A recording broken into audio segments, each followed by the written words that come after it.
নমস্কাৰ easy English grammar লাৰ্নিঙৰ তৰফৰ পৰা সকলোকে মোৰ আন্তৰিক অভিনন্দন জ্ঞাপন কৰি আজিৰ আলোচনা আৰম্ভ কৰিবলৈ ওলাইছোঁ।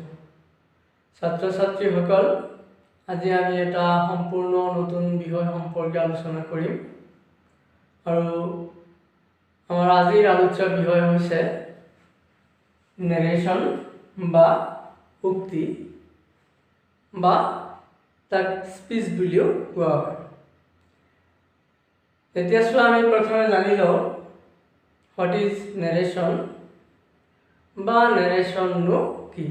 Narration is the art of reporting the words of a speaker or the art of reporting the words of a speaker is called narration.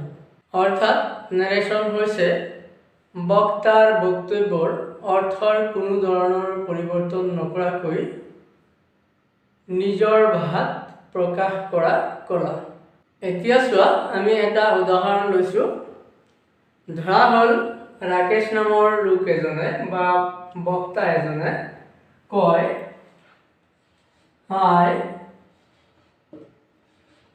Like tea. অৰ্থাৎ আই লাইক টি এইটো হৈছে ৰাকেশ নামৰ বক্তাজনৰ বক্তব্য বা স্পিচ বা উক্তি। এতিয়া আমি বক্তাজনৰ এই বক্তব্যটোৰ অৰ্থৰ কোনো ধৰণৰ পৰিৱৰ্তন নকৰাকৈ যেতিয়া আমি নিজৰ ভাষাত প্ৰকাশ কৰিম, তেতিয়াই তাক নেৰেশ্যন বুলি কোৱা হ'ব। এতিয়া চোৱা, আমি কোনো বক্তাৰ বক্তব্যক দুই ধৰণে নিজৰ ভাষাত প্ৰকাশ কৰিব পাৰোঁ। সেয়েহে নেৰেশ্যন বা স্পিচ বা উক্তিক দুই ভাগত ভাগ কৰা হৈছে। অৰ্থাৎ নেৰেশ্যন বা স্পিচ দুই প্ৰকাৰ। নাম্বাৰ 1,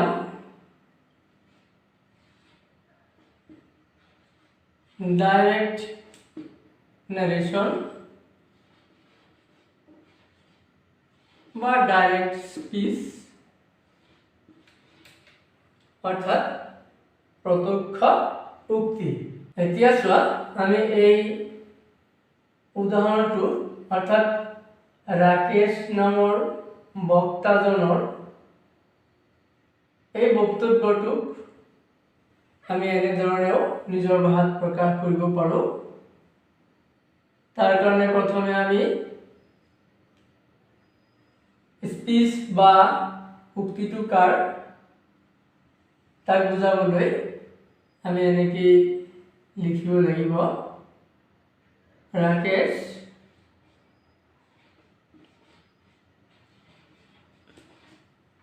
says, কমা দিলো।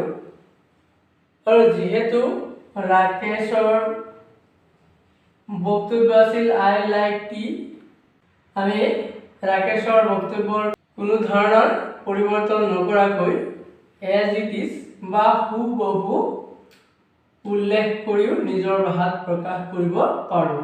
এনেকৈ আই লাইক টি, যিহেতু বক্তাৰ এই বক্তব্যটোৰ কোনো ধৰণৰ পৰিৱৰ্তন নকৰি আমি নিজৰ ভাষাত প্ৰকাশ কৰিলোঁ, গতিকে বক্তাৰ বক্তব্যটো এক ঊৰ্ধ্বকমৰ ভিতৰত ৰখা হৈছে। আৰু যিহেতু বক্তাৰ বক্তব্যৰ কোনো ধৰণৰ পৰিৱৰ্তন নকৰাকৈ নিজৰ ভাষাত প্ৰকাশ কৰিলোঁ, গতিকে তাক কোৱা হ'ব ডাইৰেক্ট নেৰেশ্যন। অৰ্থাৎ যি নেৰেশ্যনত বক্তাৰ বক্তব্যৰ কোনো ধৰণৰ সাল সলনি নকৰাকৈ নিজৰ ভাষাত প্ৰকাশ কৰা হয়, তাক ডাইৰেক্ট নেৰেশ্যন বুলি কোৱা হয়। তাৰপিছত চোৱা, নাম্বাৰ 2, ইনডাইৰেক্ট নেৰেশ্যন।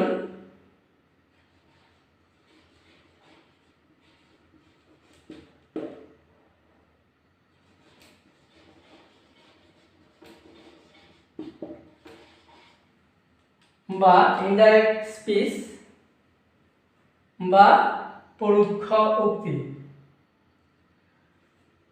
এতিয়া আকৌ আমি ৰাকেশৰ উক্তিটো নিজৰ ভাষাত প্ৰকাশ কৰিম, কিন্তু এইবাৰ আমি ৰাকেশ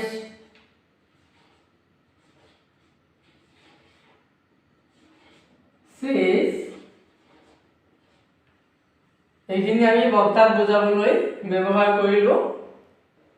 আৰু এতিয়া চোৱা আই লাইক টি বা ইয়াৰ পৰা চোৱা আই লাইক টি, এইখিনি বক্তাৰ বক্তব্যটো কি হুবহু আছিল বা এজ ইট ইজ আছিল। এতিয়া আমি এই বক্তব্যটোৰ অৰ্থ ঠিকেই ৰাখি কিন্তু অলপ সাল সলনি ঘটাই নিজৰ ভাষাত প্ৰকাশ কৰিম। গতিকে ইয়াত যিটো কমা আৰু ঊৰ্ধ্বকমা আছিলে, সেই কমা আৰু ঊৰ্ধ্বকমাটো বাদ দিব লাগিব। ইয়াত আমি তাৰ ঠাইত ডেট ব্যৱহাৰ কৰিব লাগিব। তাৰপিছত ৰাকেশে কওঁতে তেতিয়া নিজে কৈছিলে, তেতিয়া আই বুলি কৈছিল। এতিয়া আমি যেতিয়া নিজৰ ভাষাত প্ৰকাশ কৰিম, তেতিয়া আমি আইৰ ঠাইত কি কৰিলোঁ, হি ব্যৱহাৰ কৰিলোঁ।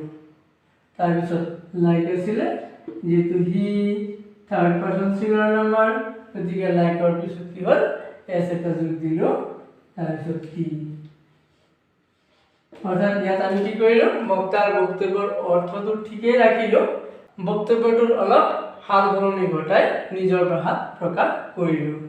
গতিকে যেতিয়া বক্তাৰ বক্তব্যৰ অৰ্থৰ কোনো ধৰণৰ পৰিৱৰ্তন নকৰাকৈ কিন্তু বক্তাৰ বক্তব্যৰ অলপ সাল সলনি ঘটাই নিজৰ ভাষাত প্ৰকাশ কৰা হয়, তাকে ইনডাইৰেক্ট নেৰেশ্যন বা ইনডাইৰেক্ট স্পিচ বা পৰোক্ষ উক্তি বুলি কোৱা হয়। ছাত্ৰ ছাত্ৰীসকল, তোমালোকে এটা কথা মনোযোগেৰে শুনিবা। তাৰপিছত আমি ডাইৰেক্ট নেৰেশ্যনত সেন্টেন্সটো পাইছিলোঁ, Rakesh says I like tea। আমি এই সেন্টেন্সটো পুনৰাই লিখিছোঁ। চোৱা, ৰাকেশ says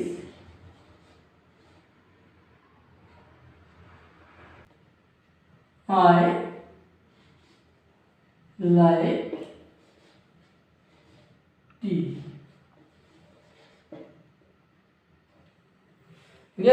এই সেন্টেন্সটোৰ বা স্পিচটোৰ দুটা পাৰ্ট আছে।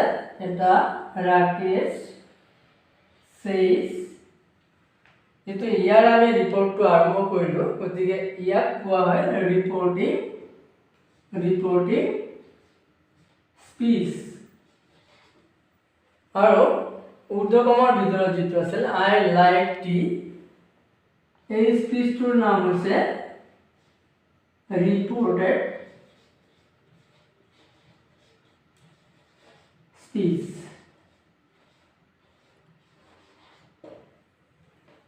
এতিয়া চোৱা, দুটা স্পিচতে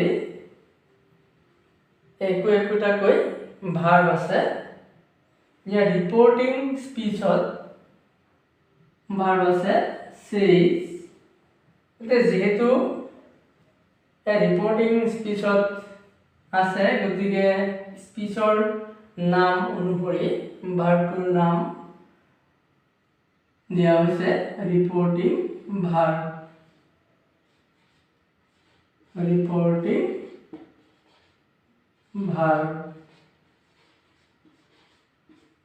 এইটো চি। তাৰপিছত চোৱা, ৰিপৰ্টেড স্পিচতো এটা ভাৰ্ব আছে লাইক, গতিকে এই ভাৰ্বটোৰ নাম স্পিচৰ নাম অনুসৰি ৰিপৰ্টেড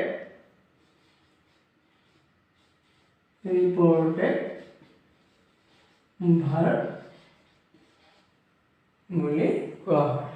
ঠিক তেনেদৰে ইনডাইৰেক্ট নেৰেশ্যনতো দুটা পাৰ্ট থাকে, ৰিপৰ্টিং স্পিচ আৰু ৰিপৰ্টেড স্পিচ, মাজত ডেট আছে, এইটো কনজাংচন।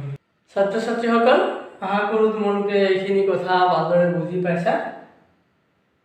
তোমালোকে তলৰ এই কথাখিনি ঘৰত অলপ প্ৰেক্টিছ কৰিবা, কিয়নো নেক্সট ভিডিঅ'ত আমি নেৰেশ্যন চেঞ্জ কৰাৰ নিয়মসমূহ আলোচনা কৰিম। গতিকে আজিৰ আলোচনা ইমানতে সমাপ্ত কৰিলোঁ। ভিডিঅ'টো ভাল লাগিলে সকলোৱে লাইক, কমেণ্ট আৰু শ্বেয়াৰ কৰিবা, আৰু পৰৱৰ্তী ভিডিঅ'সমূহ পাবলৈ চেনেলটো ছাবস্ক্ৰাইব কৰিবা। পৰৱৰ্তী ভিডিঅ'ত পুনৰ লগ পাম। বাই।